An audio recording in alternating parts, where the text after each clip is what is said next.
Hello mga kapatid, isang mapagpalang araw po sa ating lahat.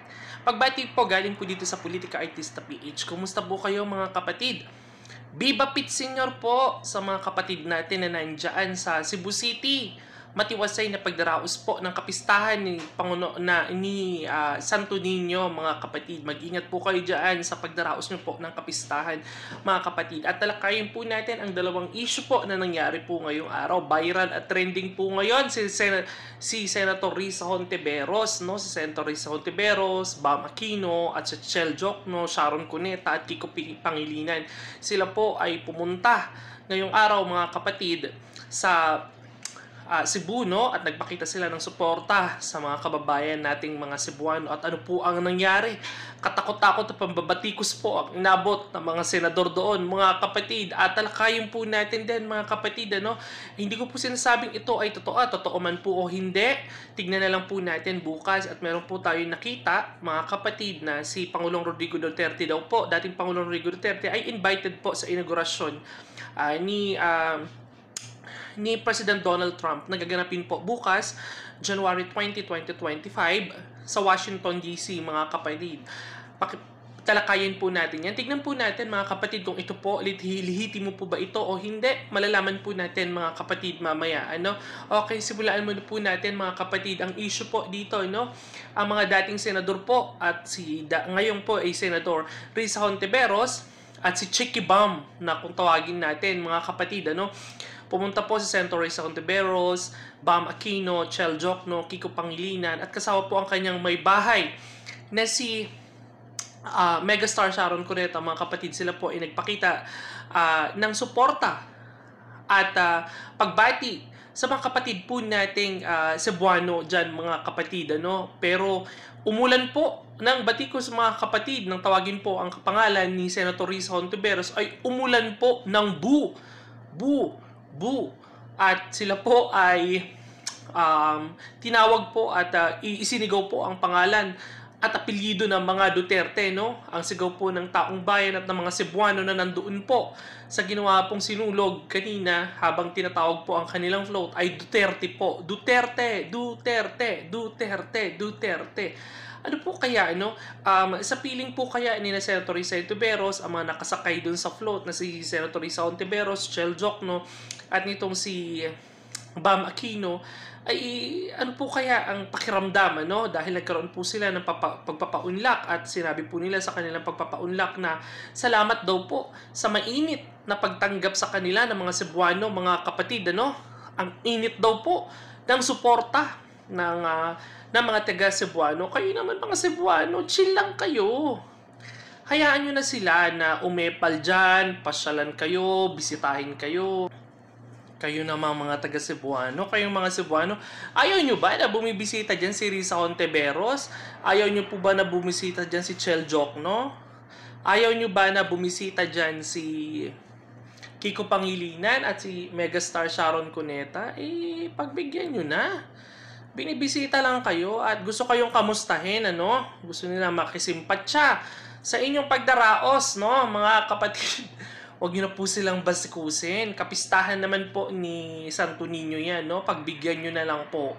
Gamitin na lang po natin ang ating mahiwagang kamay, ang ating mga ballpen na ipapanulat, ang ating mga lapis na gagamitin ay ituro po ng tama kung karapat dapat po silang iboto, mga kapatid. Yan lang po ang tanging basihan, ano. Huwag na po tayong magpabudol sa mga politikong gagamitin lang po ang ating mga presensya. Ang ating mga boto ay magwawasto at magpapakita ng sapat at tama, no, para mabalikan natin ang mga tao. Si Risa Hontiveros, hindi pa yan, mamamayagpag pa yan si Risa Hontiveros hanggang 2028. Hayaan mo na si Risa Hontiveros na nandyan. Huwag na lang tayong magdagdag at huwag na lang po tayong magpasok pa ng makapagpapabigat at makapagdaragdag ng puwersa ng mga Liberal Party, mga kapatid. Matuto po ang mga maraming Pilipino sa mga nangyayari po. Lalo na ngayon sa nangyayari po sa Marcos administration. Hindi po bulag ang maraming Pilipino sa mga nagiging sarswela po at nagiging galawan po ng Marcos administration ngayon. na ang mga dilawan dati ay binabatikos ang Marcos administration. Nakikita po natin ngayon kung papaano po nila kinakambihan at nagpipikit balikat sa mga problemang nararanasan ng Pilipino, ay hindi po sila nag-iingay at hindi po sila kumikibo. Dahil nga po, hindi naman lingid sa kaalaman natin na sila po ngayon ay nakalinya. No? Sila po ngayon ay nag-unity team. Sila na po ang tunay na unity team. Ang mga kakamping, ang mga loyalist, at ang mga dilawan ay sila po ngayon ay nagsanib puwersa upang pabagsakin ang mahiwaga at kahindik-hindik na mga Duterte. No? Ayaw na po nilang may maulit pa, ayaw na po nilang may maupo pa na Duterte dahil mawawakasan na naman po ang panggagago at pambababoy nila. No? Ano po ang nangyari kay Kiko Pangilinan? Ilang beses na pong tumakbo yan, talo. No? Ito pong sina Chel Jokno and si Bam Aquino. Huwag na po natin pang bigyan ng presensya. Pabayaan na po natin sila, mga kapatid. At dito po tayo. Ito po, meron po tayong nabasa dito, mga kapatid, na bukas na po, January 20, gaganapin na po ang inaugurasyon ni Donald Trump, ang President-elect ng United States of America, mga kapatid. Basahin po natin, meron po nakalagay dito. Hindi ko po sinasabing ito ay lehitimo, ha? Tignan lang po natin, basahin lang po natin. Welcome, former President Duterte. We are excited to welcome you and up to 6 guests to the inauguration of Donald Trump as the 47th President of the United States. Vance at the 58th Vice President of the United States, Washington, D.C. on Monday, January 2025. Ayan na, nakita po natin, no? Nakita po natin yan. Ayan, nakita po natin yan. President inauguration of President and Vice President, pero pong logo ng Amerika. No, ang nag-post po niyan, mga kapatid, galing po dito yan pwede niyo po makita, ayan, Jaime Kim, confirm, former President Duterte is truly invited to January 20, 2025 Trump and Vance inaugural invitation state that 6 other can accompany to the former president.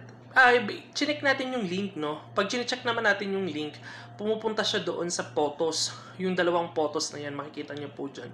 Pumupunta po sila dyan. So, ano po yung sinasabi natin dito? Ito po ba ay importante?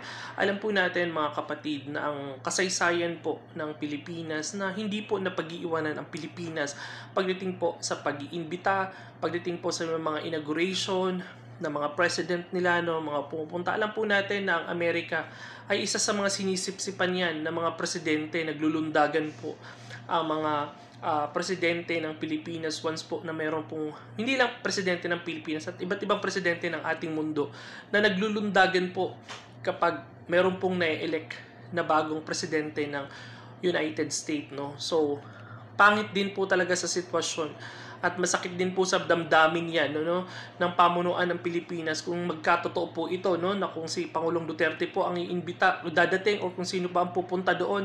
At napapabalita din po, no, meron daw pong media ng Pilipinas na invited. Hindi po natin alam kung sino yung media ng Pilipinas na invited dyan. It is true or not, hindi po natin alam.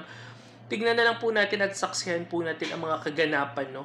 Mapapakita naman po yan sa telebisyon, lalabas po yan. Nakita naman po natin na nagkaroon pa po ng live kahapon sina Pangulong Rodrigo Duterte na na-air po sa CM Baste Duterte, no? Yung Basta Dabuhay nyo.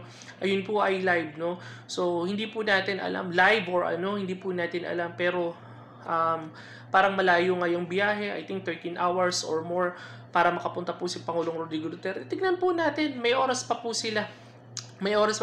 No? So, hindi po natin alam, no? Tignan po natin ang magiging takbo. Sino po ang lulutang, sino po ang pupunta, sino po ang hindi.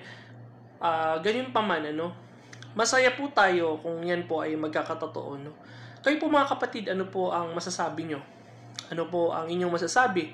Nabati ko si Senator Risa Hontiveros, Bam Aquino, Chel Jokno, Kiko, and si Megastar nga, At ito po, pagpunta po at imbitasyon daw po ni Pangulong Rodrigo Duterte sa Amerika. Ito po ba totoo? Kung ito po ay pinaniwalaan nyo, just say yes.